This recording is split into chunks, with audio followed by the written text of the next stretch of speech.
오늘은 베드로전서 4장 12절에서 19절까지 말씀이 되겠습니다.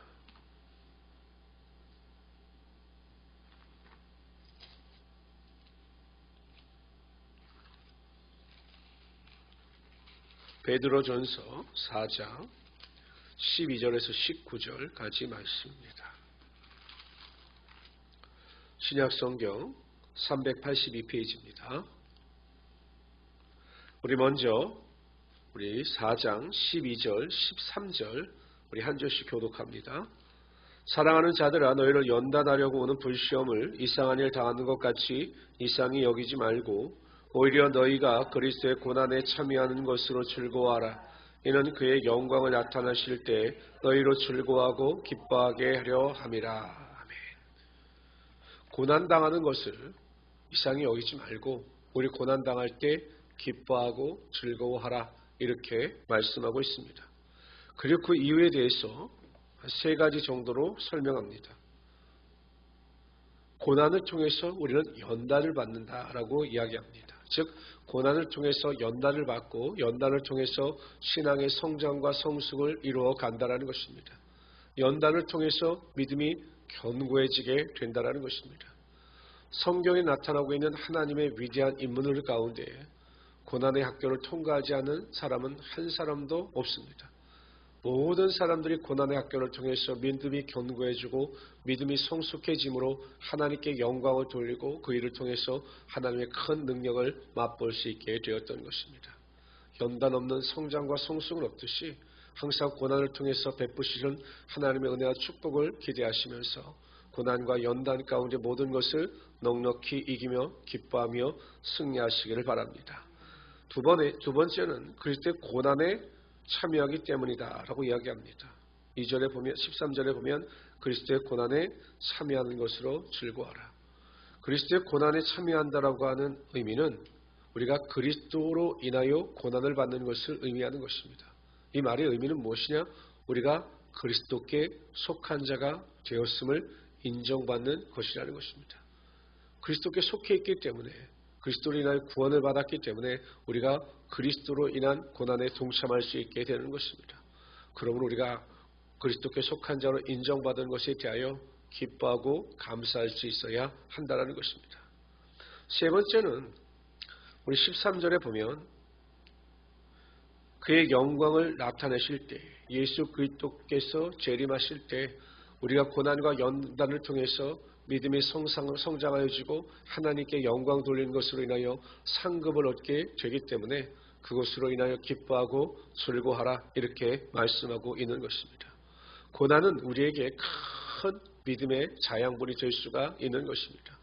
낙심하지 말고 슬퍼하지 말고 고난을 통해서 또한 연단을 통해서 우리의 믿음을 성장시키고 성숙시켜 나가심으로 하나님께 큰 영광을 돌릴 수 있는 우리 성도들이 되시기를 주님의 이름으로 축원합니다. 우리 14절 읽도록 합니다. 읽습니다. 시작.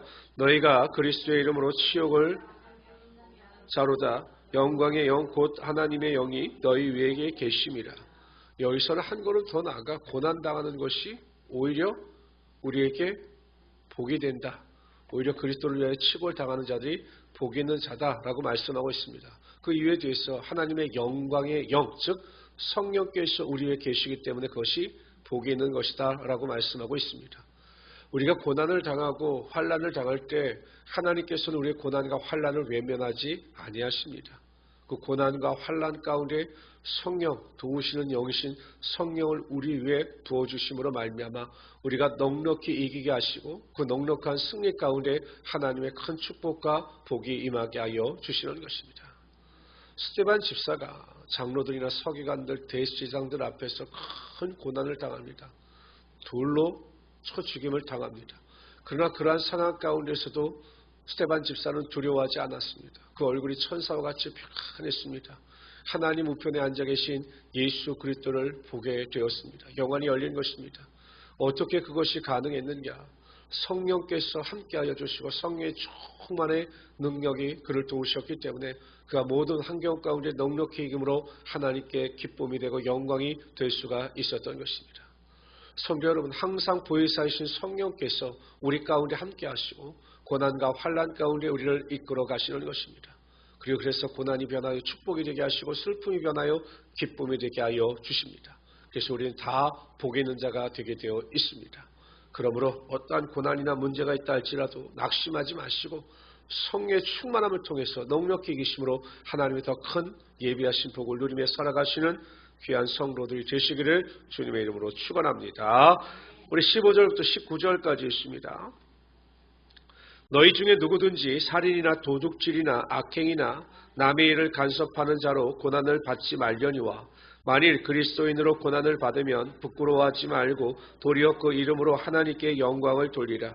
하나님의 집에서 심판을 시작할 때가 되었나니 만일 우리에게 먼저 하면 하나님의 복음을 순종하지 아니하는 자들이 그 마지막은 어떠하며 또 의인이 겨우 구원을 받으면 경건하지 아니한 자의 죄인이 어디에 서리요. 우리 19절 다 같이 읽읍시다. 시작. 고난을 받는 자들은 또는 선을 행하는 가운데 16절부터 15절부터 19절까지는 우리가 고난 가운데 구체적으로 어떻게 행동할 것인가, 어떠한 태도를 취할 것인가에 대하여 말씀하고 있습니다. 16절에 보면 그 이름으로 하나님께 영광을 돌리라 라고 하였습니다. 예수 그리스도의 이름으로 고난당하는 것을 부끄러워하지 말고 오히려 하나님께 영광을 돌려라 라고 이야기를 하고 있는 것입니다. 아마 그 당시를 생각하면 이 말씀이 쉽게 이해가 될 것입니다. 예수 그리스도를 믿는 것으로 인하여 많은 사람들이 형장의 이슬로 사라지고 또한 맹수의 밥이 되기도 합니다. 그 경기장에서 맹수의 밥이 되는 과정 가운데 사람들이 그것을 구경하고 얼마나 수치와 부끄러움을 당하는 일인지 모릅니다. 그러나 그것을 두려워하지 말고 부끄러워하지 말라라는 것입니다. 오히려 그 일로 인하여 예수의 이름으로 하나님께 영광을 돌리라 이렇게 말씀하고 있습니다. 네로 황제 앞에서 죽임을 당하는 자들은 고난을 두려워하거나 부끄러워하지 아니하였습니다. 오히려 순교자로 불러주신 하나님의 은혜에 감사하여 죽어가면서 하나님께 찬송하며 하나님께 영광을 돌렸습니다. 그래서 오히려 그 일로 인해 충격을 받은 것은 로마 시민들이었습니다. 어떻게 저들이 저렇게 죽음의 위협 앞에서도 하나님 앞에 영광을 돌릴 수 있는 것인가? 정말 하나님은 살아계신 하나님이 되시는가? 라고 하는 충격을 안겨다 주었습니다. 그래서 오히려 더 많은 사람들이 예수를 믿고 예수님께로 돌아오는 일이 벌어졌다고 합니다. 성도 여러분, 고난이 다가오면 다가올수록 하나님을 더 찬송하십시오. 고난이 다가오면 다가올수록 하나님께 더 감사하십시오. 이것이 하나님께 영광을 돌리는 일인 것입니다. 하나님께서 베푸신 일을 기대하시면서 하나님께 영광을 돌릴 때 고난 가운데 베푸시는 하나님의 영광의 능력이 우리의 삶 가운데 반드시 임하게 하여 주실 것입니다. 19절에 보면 그 영혼을 미쁘신 창조주께 의탁할지어다 라고 하였습니다. 고난 가운데 우리의 힘과 지혜와 능력으로 그 고난과 문제를 해결할 수 있는 것은 아닙니다. 우리가 모든 것을 하나님께 맡기고 하나님을 신뢰하고 의뢰할 때 하나님께서 그 고난 가운데 모든 길을 열어주시고 고난 가운데 하나님의 영광의 능력이 반드시 임하게 하여 주실 것입니다. 자꾸 내가 하려고 하고 내 능력만을 생각하니 우리가 고난 앞에서 두려워하고 연단 앞에서 쓰러지게 되는 것입니다.